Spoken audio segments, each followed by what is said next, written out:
En la producción de Wagner, Lohengrin es una obra que cierra una etapa y abre otra. Es la culminación, podríamos decir, de su primer periodo compositivo. Es la sexta de sus obras, la cuarta estrenada, la tercera del grupo de tres obras románticas, tres óperas románticas, como él mismo la denomina,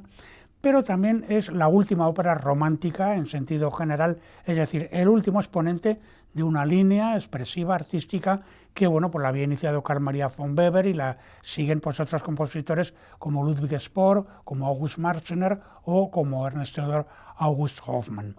Wagner conoce la leyenda de Lohengrin hacia 1840, cuando está en París, gracias a su amigo, el filósofo judío Samuel Lerch, que le presta el último volumen que acababa de aparecer de los estudios históricos y literarios de la Real Sociedad Alemana de Königsberg. Y ahí hay un estudio de un profesor llamado Lukács, en donde está este tema, que en último extremo pues es una derivación o una versión, digamos, más moderna de un tema tradicional que está reflejado también en los cuentos alemanes que publican los hermanos Grimm en los primeros años del siglo XIX, concretamente es el tema del Caballero del Cisne.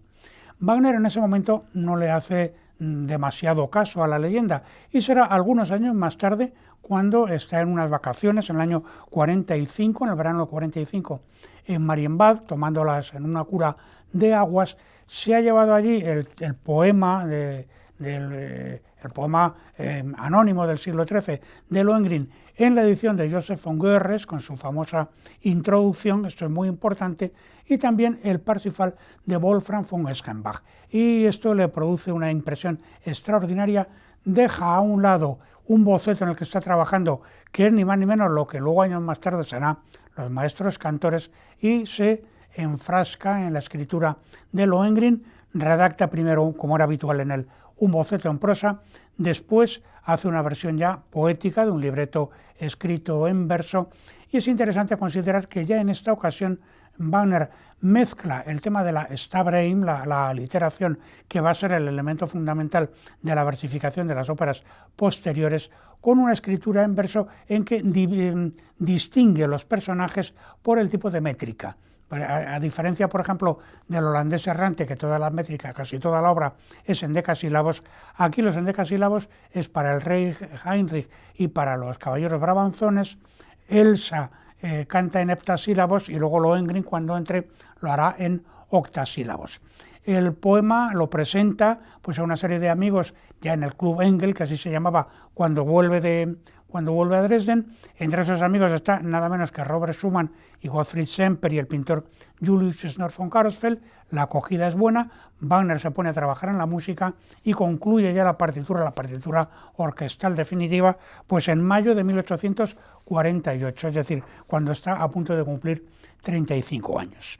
Wagner era en este momento Kapellmeister en Dresden, entonces propone la obra para estrenarla en el teatro de allí, donde ha estrenado también el holandés y Rienzi, etc., y es aceptada, pero luego entra en polémica con las autoridades acerca de la organización interna del teatro, y en esas se produce el movimiento revolucionario de 1848, al que Wagner se suma entusiásticamente, participando en las barricadas junto con Bakunin, y el resultado, claro, es que en el año 49 se dicta una orden de detención suya y tiene que huir y se refugia en Suiza, y es gracias a Franz Liszt que puede huir de Dresden, refugiarse en Zúrich, y será precisamente Franz Liszt quien estrene la obra en Weimar, donde él es Kapellmeister, el 28 de agosto de 1850, sin que Wagner pueda asistir al estreno, porque claro, es un proscrito, durante 11 años pues va a estar en situación de exilio en Suiza y en otros países europeos, pero sin poder volver a Alemania. La obra, que se estrenó en unas condiciones musicales por testigos presenciales pues muy inadecuadas, con una orquesta muy pequeña, etc., tuvo sin embargo mucha fortuna, y en los últimos 6 años se vio en 6 digo, en los próximos 6 años se vio en 10 ciudades alemanas, entró inmediatamente en repertorio, se hizo una obra muy difundida en Alemania de la época, pese a que él seguía siendo un proscrito, y luego ya pues saltó el charco, por así decir, fue a Nueva York, y fue en el año 71 también la primera ópera de Wagner que se vio en Italia, cantada por supuesto en italiano. Aquí en España se estrenó en el año 81 en este teatro, que la cantó Julián Gayarre, en el personaje titular, por supuesto, en lengua italiana. También al año siguiente se vio en el Principal de Barcelona, y 3 años más tarde, es decir, en el 84, en el Liceo. En Lohengrin coinciden pues los elementos fundamentales del romanticismo alemán. Por un lado está la fascinación medievalista con el tema caballeresco, hay un juicio de Dios. Por otro lado está el personaje sobrenatural o fantástico, que es el propio Lohengrin, que viene del mundo del Grial. Y luego, y esto es una curiosa contradicción, es la única ópera de Wagner en que tiene unas referencias históricas precisas, junto con el elemento mítico. Y es que el rey que se cita, no es un rey cualquiera, es Heinrich I, der Vogel, el pajarero que se le llamó, y que este hombre, bueno, pues es el que consiguió aglutinar a las diversas tribus germánicas, fue un pangermanista, consiguió derrotar por fin a los húngaros en el año 933, en la famosa batalla de Messenburg, y es el fundador de lo que se llamó el Sacro Imperio Romano Germánico, que claro, esto era en el imaginario del romanticismo, pues claro, era algo así como el mito del pangermanismo por antonomasia, era lo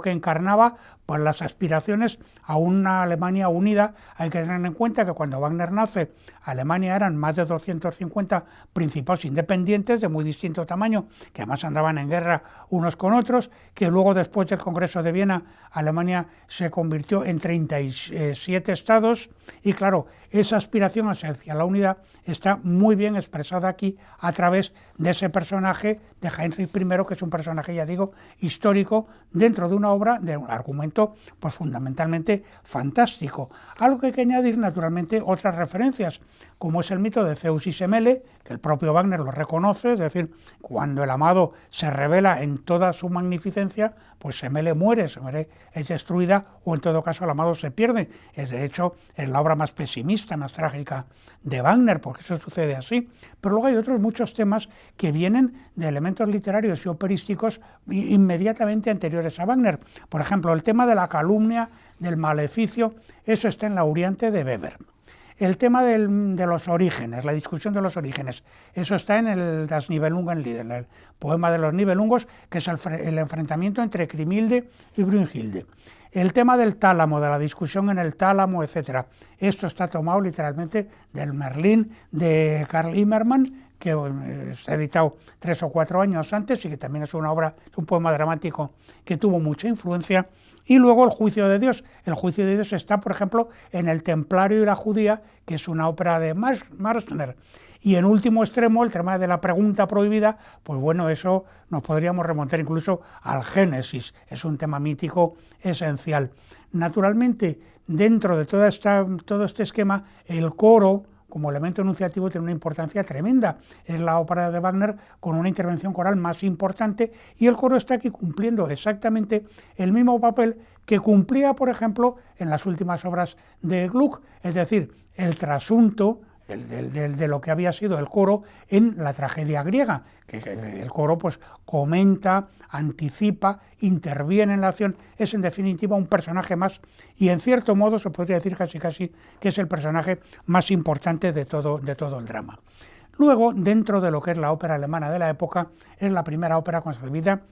con un criterio absolutamente sinfónico. Liszt lo dijo muy bien en un ensayo que publica en francés sobre Lohengrin, cuando escribe literalmente que Wagner, dice en esta obra, ha conseguido al mismo tiempo ser tan excepcional sinfonista como gran dramaturgo. Lohengrin es una sinfonía en la mayor, comienza y acaba en la mayor, y la mayor además es la tonalidad del Grial. Y esto es decir, la tonalidad de la entrada también del protagonista, de la figura epónima.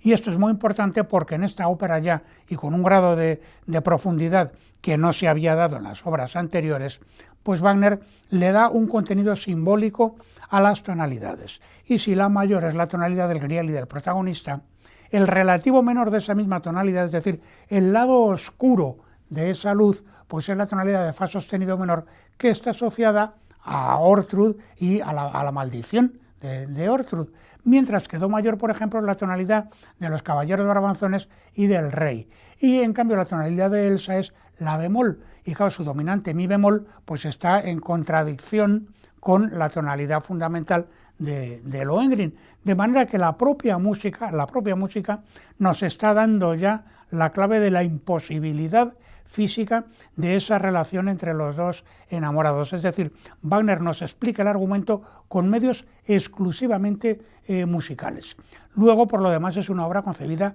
absolutamente en un fluir continuo. Aquí se ha acabado ya la distinción por números, el principio rector ya no es el aria, ya no es tampoco la escena, como pasaba en el holandés. Aquí las grandes unidades enunciativas son los actos. Y además, para que esa estructura sinfónica sea más clara, la estructura del primer acto y la estructura del tercero son idénticas, musical y argumentalmente. Es decir, la construcción es de una forma férrea, absolutamente incuestionable. Y luego, bueno, el leitmotiv como un elemento fundamental, no tanto desde el punto de vista constructivo musical, alcanzará ahí pues toda su plenitud en El Anillo o en Tristán, en obras posteriores, pero sí tiene ya una importancia crucial desde el punto de vista de que los leitmotiv musicales que aparecen tienen verdaderamente el valor de auténticas metáforas sonoras. Es decir, lo que no está dicho en la palabra nos lo está diciendo Wagner mediante la orquesta, mediante la aparición de los temas conductores en la orquesta, que a su vez desarrolla, por tanto, empieza ya a desarrollar pues una función parecida a la del coro de la tragedia griega, como ha sido el propio coro sobre la escena.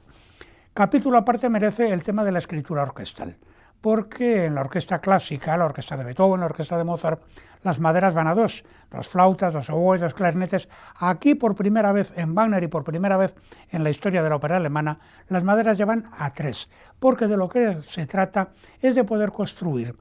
sonoridades uniformes de las tríadas perfectas, mayores, menores, disminuidas o aumentadas, es decir, de los núcleos armónicos básicos. Esto es una aportación sensacional por parte de Wagner, que transforma totalmente el sentido de la tímbrica, y por tanto es quizá la primera obra en la que, de una manera consciente, deliberada y hasta sus últimas consecuencias, el timbre como valor constructivo adquiere una importancia capital. A eso hay que añadirle también el valor de la masa y la densidad sonoras, que son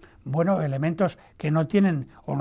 ninguna consideración, digamos, en la música de la época, y que aquí, sin embargo, adquieren una primacía absoluta. El arranque de la obra, pues verdaderamente fascinador, precisamente se basa en eso, en oponer masas de distinto tamaño y de distinta densidad como un valor tímbrico y como un valor estructural. Ese arranque con los violines divididos en 4 partes y a su vez con 4 violines solistas y jugando con un único acorde, que es la mayor. Y ahí con lo que se está jugando es con la masa sonora, y la masa sonora como un identificativo del timbre. Eso es algo, es una visión absolutamente futurista, asombrosa. Ahí está ya, en último extremo, la raíz de lo que van a ser luego algunas de las obras ya en el siglo XX de Ligeti o de Xenakis. Esa fascinación de la obertura y esa fascinación del trabajo